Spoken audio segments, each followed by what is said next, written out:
হঠাৎ গরমে বেড়েছে ডায়রিয়াজনিত রোগ, সেই সাথে শিশুদের জ্বর, নিউমোনিয়া সহ শ্বাসকষ্টের রোগীর চাপ বাড়ছে হাসপাতালে।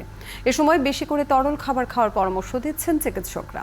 রোগের উপসর্গ দেখা মাত্রই দেরি না করে চিকিৎসকের কাছে যাওয়ারও পরামর্শ দিচ্ছেন বিশেষজ্ঞরা। শারমিন নীরার প্রতিবেদন। কেএসআরএম, শেকড় থেকে শিখরে।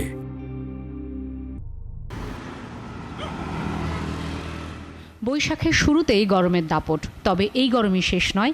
আবহাওয়া অফিসের মতে এই অবস্থা চলবে আরও অনেকটা সময়। তীব্র গরমে চারিদিকে রোগবালাই বাড়ছে, এক্ষেত্রে শিশুরাই আক্রান্ত হচ্ছে বেশি। ডায়রিয়ার পাশাপাশি এবার ঘরে ঘরে জ্বর, কাশি, শ্বাসকষ্টের রোগী। প্রতিদিন গড়ে 500 শিশু চিকিৎসা নিচ্ছে শিশু হাসপাতালে। সন্তানের সুস্থতা নিয়ে বাবা মার চোখে মুখে উদ্বেগ। মাঝে 8 দিন 10 দিন ছিল ডায়রিয়া, তারপরে কমে আবার আজকে 3 দিন। গরমে ঠান্ডার কারণে বাচ্চার সমস্যা বেড়ে গেছে। আজকে 5 দিন ভর্তি আছি, আর কালকা আলাদা বাচ্চা রিলিফ দিয়ে দেবে। চিকিৎসকেরা বলছেন এই সময় বয়স্ক শিশুরা সবচেয়ে বেশি ঝুঁকিতে থাকে। তবে আর্দ্রতা ছাড়া শুষ্ক আবহাওয়াই শ্বাসকষ্টের কারণ। দাবদাহ মাস জুড়ে চলবে, কিন্তু সতর্কতা মানতে হবে বলছেন চিকিৎসক।